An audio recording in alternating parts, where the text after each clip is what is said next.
एक काम करा, माधवाशी जाऊन 4 शब्द बोला, त्याची समजूत काढा।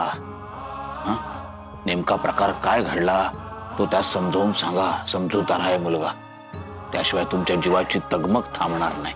छे छे, कोणत्या तोंडाने जाऊन बोलू मी त्याच्याशी? तोही एक प्रश्न।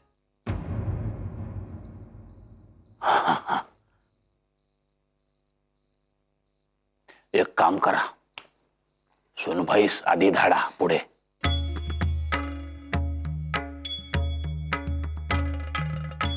काय सोनबाई, पुढे जा आणि प्रस्तावना करा। तेवढ्या सासूबाई येतीलच पाठोपाठ। आणि मग तुम्ही बोला। आणि जर एकट्याने धीर होत नसेल माधवाशी बोलण्याचा तर एक काम करा, म्हणजे घरातल्या सगळ्या महिला मंडळास बरोबर घेऊन जा, म्हणजे धीर वाटेल तुम्हास। काय माधवाचे दडपण येते हो कधी कधी, आम्हास सुद्धा येते।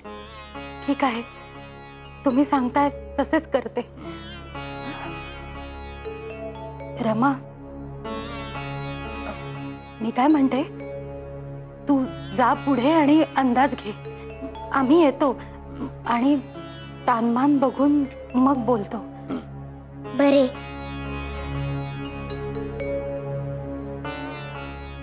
पण माई, मला हे रागे तर बनणार नाहीत ना? मी सुभद्रा काकूंना बोलले म्हणून?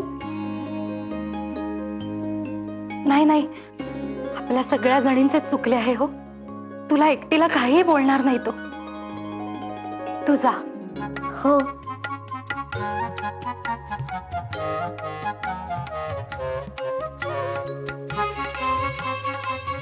आणि तुम्ही सुद्धा धीर एकवटून जा, सगळे चांगले होईल। हसतमुखाने जा, असा बघू।